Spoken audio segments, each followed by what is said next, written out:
Hey, what's up, YouTube? Welcome to Sixx Daze. I am Bob Sixx, and today it's finally here. So many people have asked me to discuss my mental health issues. So that's what we're going to do today, but I need to handle a couple of pieces of business first. YouTube has gone back to blocking my damn videos, so I'm trying to shoot other stuff that they shouldn't block to offset the videos that they are blocking so that I can release daily, because that's affecting my analytics, which is blah blah to those of you that don't do this. But it's important to those of us that do it. I said do. But this is going to be some dark shit. Some of it maybe. I'm going to try to handle it a little bit nicer so that it doesn't like really get kind of creepy or like, oh my God. And I know a lot of people say that I address haters too much and all that stuff. I'm not interested in your advice on that. That's your opinion. Just like all of this shit on my reaction videos is my opinion. But I do want to say, YouTube requires me to mark all my videos, not for kids, but still little punk ass kids. Come here. I'm not talking about you good kids that can handle this and you're respectful even when you don't agree with me. I'm talking about the little punk ass kids that come here and run their mouths because they're on the internet. I'm not for you. There's a bunch of phony ass channels out there.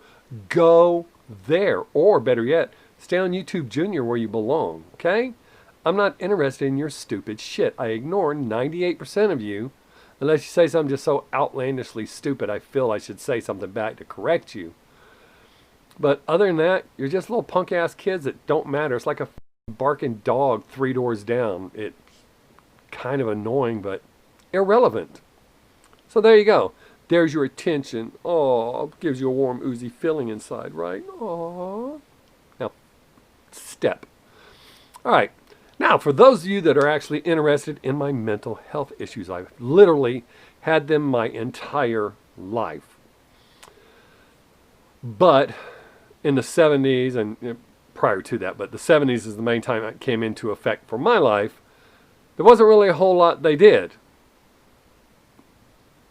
I was kicked out of kindergarten. My parents had put me in a private kindergarten.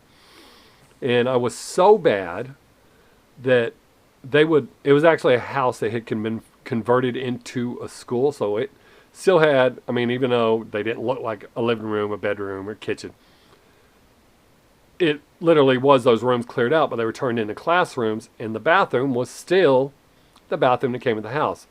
So when they would go to recess, they would lock me in the bathroom. And I would stand on the bathtub and scream out the window, you mother, the stuff YouTube doesn't want me to say. I'm trying to keep cussing to a minimum in this one so I can monetize it. If I put too much cussing in it, they don't let me monetize them. So there'll be that. But we'll see how it goes. I may just be me 100% and not get to do it. But I would stand on the bathtub and scream out the window and call them all sorts of obscenities. Everyone was scared of me. I've been freakishly strong my entire life. I've been bigger than everyone else most of my life. When I was 2, I was the size of the average 5-year-old, height-wise. So I hurt a lot of people early in life, not knowing my own strength and that kind of shit. But I couldn't control the anger. I'm super smart, always have been. We call me a kurd, which is a cool nerd. I am a nerd to the level most of you would not even believe. But I've always been smart, so now I know that I could be classified as a high-functioning autistic person, because a lot of my behavior patterns show that. But when I got kicked out of kindergarten, they sent me to my first shrink. You just kind of wrote it off as I was a bad kid and sent me on my way. I wasn't ADD. I can focus really well. I'm not dyslexic. I've always been a high reader. Most of that's because my biological father would spank me for being wrong. I had to be on point, which is where some of my other mental issues come in. when I was 3. I remember my brother being born. That's how well my memory is. Short-term memory is kind of dicked up, but long-term memory, my brother is 3 years and 1 day younger than me. My mom didn't actually believe that I could remember in detail when he was born until I described it perfectly. And then I described some stuff that she wouldn't want me to remember, that there was only one way I would know it, and that's if I had seen it. So she's like, oh, wow. So I remember him being born. There's some spotty things, but I remember specific details. A lot of my being beat by my biological father. That's probably why I am bipolar. I probably suffered from some PTSD due to the violence in our home up until my mom divorced him. Assuming I developed a split personality during that time. At 14, I was diagnosed as having multiple personality disorder. I only have one other personality. I'm very aware of him. It's kind of odd. I've met other people with multiple personalities, and their experiences and my experiences are not exactly the same. Since I'm on the internet, I'm not going to go into great details about mine because I don't need a bunch of people going, oh, that can't be it. I also don't like telling people that I have multiple personalities because all of a sudden they go, me too. And then they start acting like an asshole, writing it off as, oh, it's my other personality. Trust me, people with multiple personality disorders know you're full of shit. So don't do that. More of an insult. It's almost like you're making fun of us or using it as a scapegoat. But I've had to learn to deal with that. When they diagnosed me with having multiple personalities, that was it. There was no come back tomorrow or come back next week. It was, you're on your own. You're aware of him, so deal with it. Which it took me a long time. And I've got some really great friends because they stood by me as I'm trying to learn to deal with it. Not only did I have to develop as a person, but I had to develop to be able to adapt and control this prick. He's really not a nice guy. He's funny, but he's not a nice guy.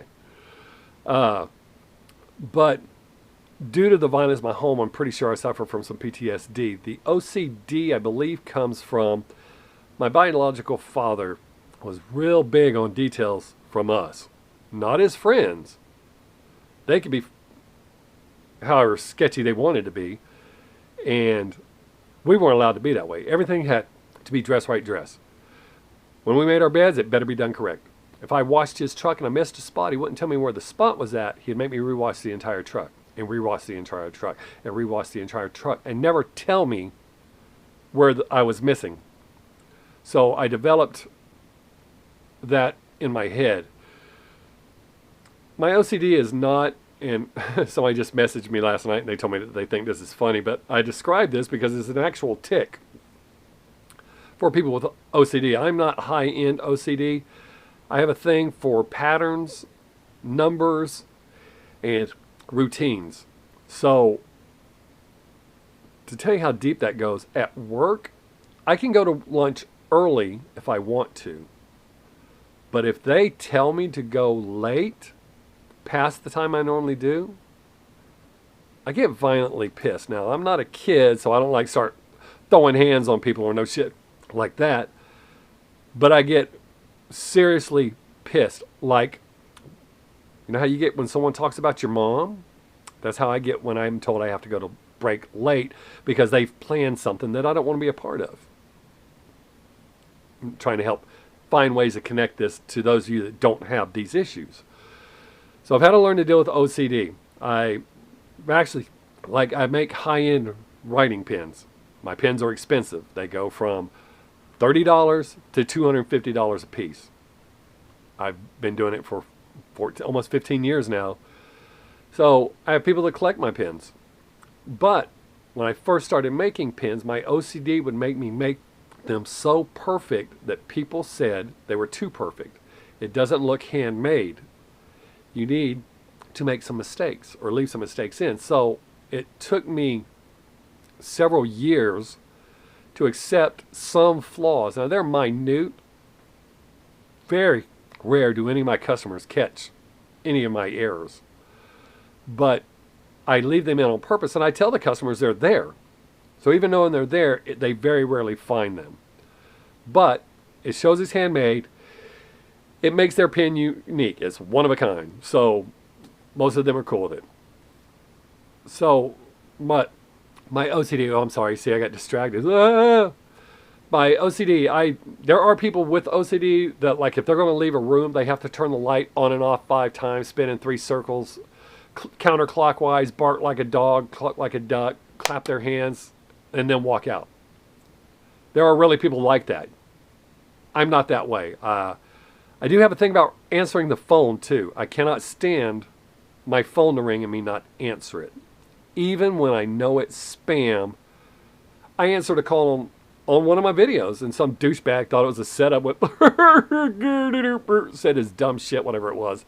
But I answer them, and I fuck with them. I either answer in a foreign language, act like I'm a radio station.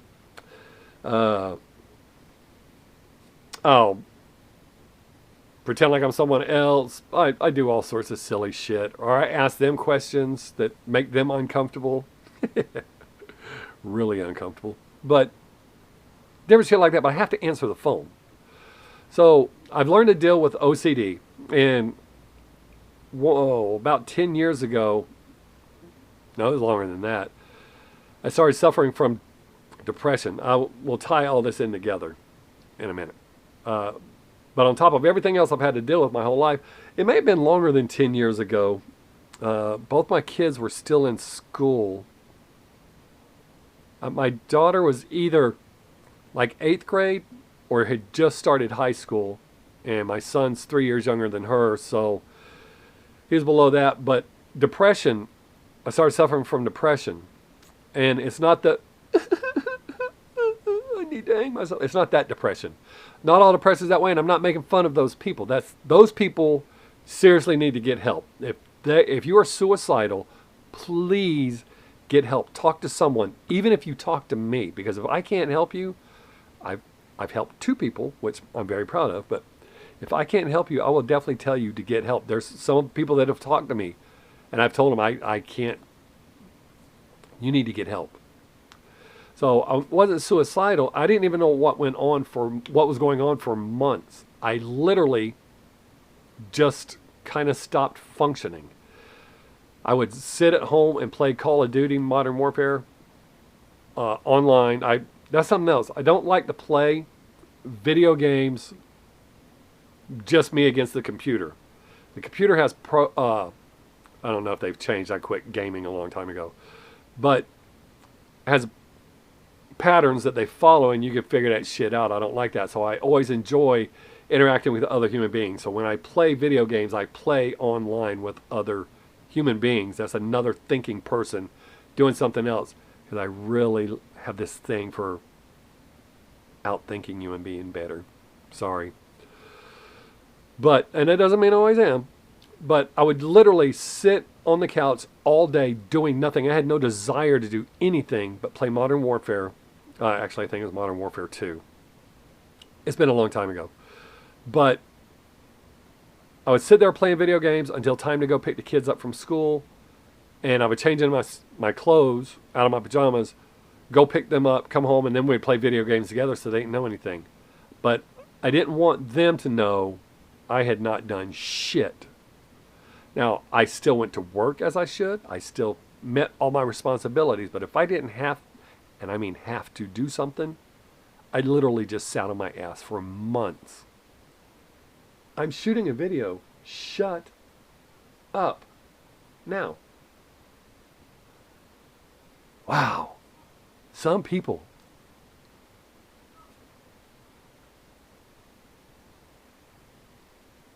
That's what you get for letting your dogs go, dumbass. Oh my God. Maybe I should put a sign outside that says, YouTuber recording. Shh.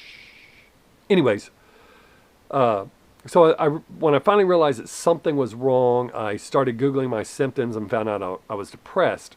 Well, I do not believe, and I'm not saying all people are this way, but I do not believe in taking drugs long term.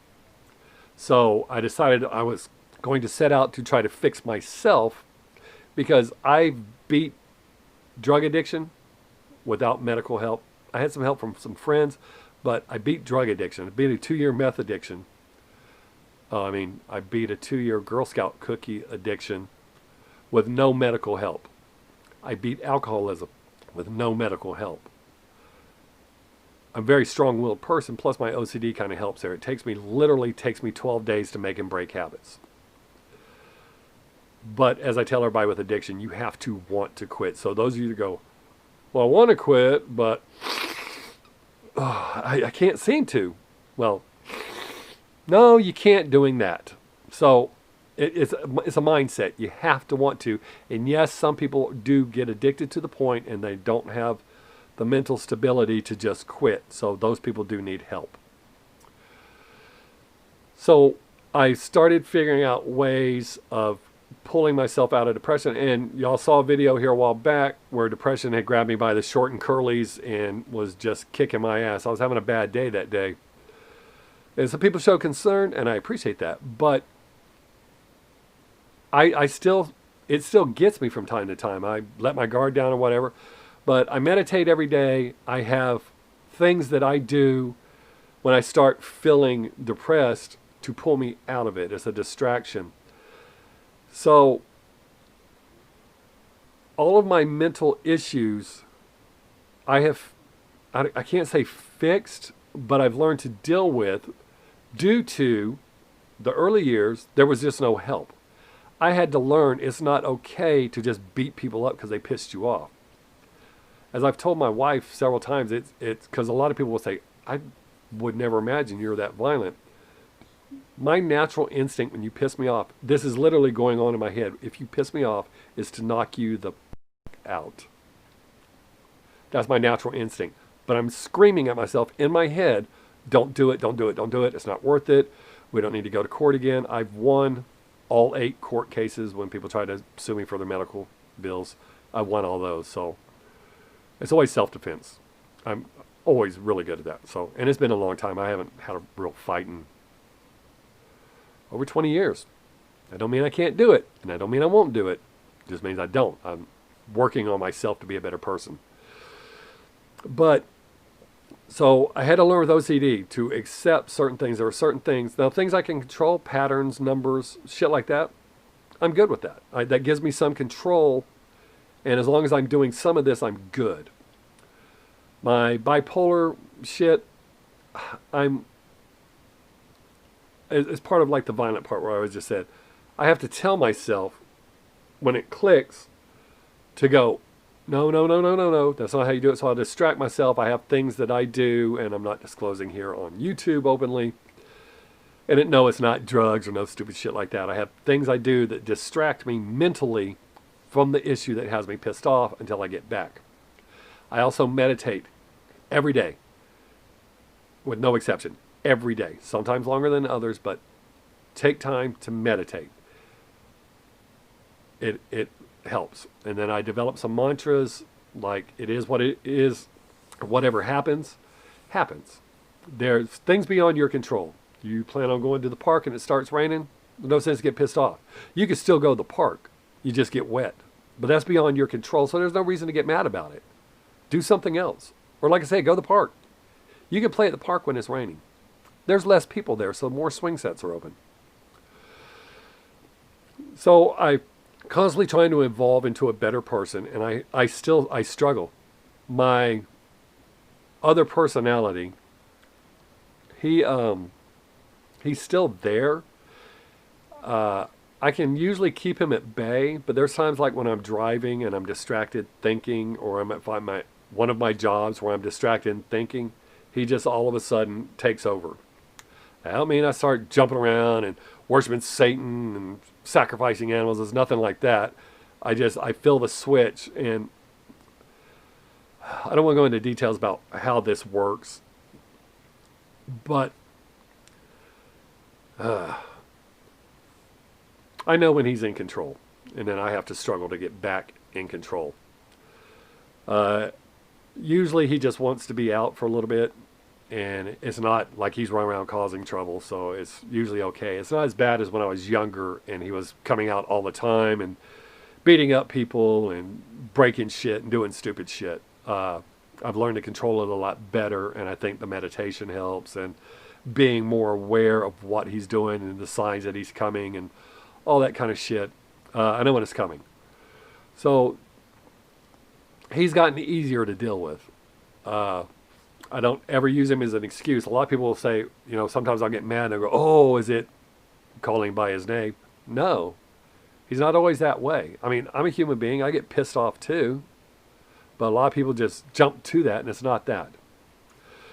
So I've learned to deal with my depression, my multiple personalities, my bipolarness, and if I am high functioning autistic, and that's part of the reason I'll accept that. A lot of people don't want to be different. I've been different my entire life, and I've embraced that.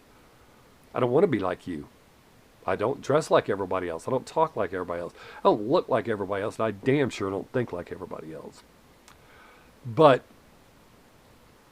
so once you recognize you have a problem, then you can begin to work on it. Wait, not just recognize, accept that you have an issue that must be dealt with. Because trying to ignore shit is not going to fix it. It's like, if there was your campfire, the wind started blowing it over and it started setting shit outside the rocks on fire. Ignoring it's not going to make it go out. You have to go put that shit out. Your mental health problems, and there are exceptions to every rule, so please don't tell me about your cousin Ray Ray or whoever the hell. There are other problems that people can't control for whatever reason, and they need help. I'm not saying do not get help. But a lot of issues you can deal with on your own. If you need some suggestions, contact me through Instagram. A lot of people do. A lot of people do. I'll never put you out on Front Street. I'll take everything serious, and I'll help you any way I can. Pretty much anyway. Moral support, so to speak. But I can give good advice. Because I've been through all this shit. I deal with all this shit daily.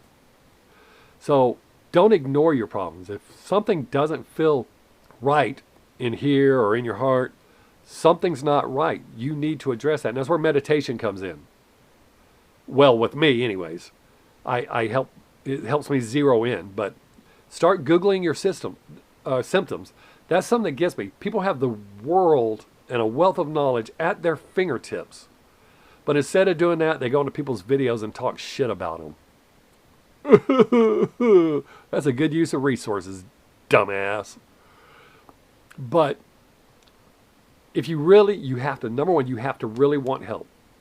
Recognize your problems, accept that you have problems, and then move on. And if you can't find your way through or learn how to adapt and still keep moving, get help. Don't be afraid to ask for help. There's no shame in it. When I was addicted to Girl Scout cookies, I didn't want to quit. I didn't realize I was an addict, but I didn't want to quit. Until I realized, holy shit, this has taken over my life. I ate one meal a day for almost 2 years. That was a burger and fries around 2:30 in the morning. Not the healthiest thing to do. But once even though all my friends were helping by telling people not to give me dope.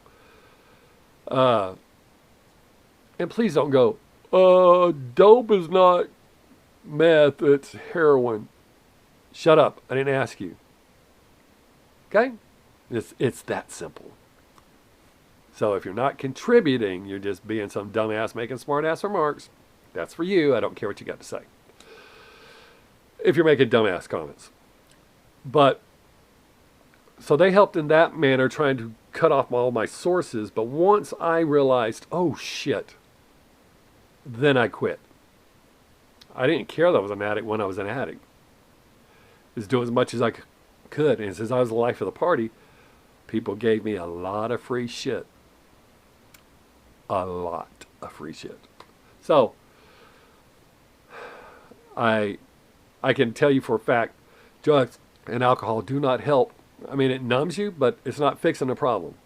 And I'm not beating that Bible and singing that song. I'm saying getting all wasted is not going to help you fix you if you're serious about fixing you. If you're serious about fixing you, you have to do all the things necessary. Be it, I mean, once I got serious about quitting, I literally walked away from everyone I knew. From my lifestyle. My clique of friends I hung around while I was doing dope. Literally walked away from every single one of them. None of them held it against me because they were worried that I was killing myself because of how much I was doing and how thin I had gotten. It's gross. But no explanations. I walked away. I took myself out of that. That's step number one. Staying wasted, you're oblivious to what's going on. And don't say you're not. So you're not really, you don't see the problem as big as it is. So if you want to get away from it, remove yourself from all of it. Now, I always tell people when you're trying to quit dope, regardless of what kind it is, back your way out. Or alcohol, back your way out. Don't just stop cold turkey. It's not for everybody.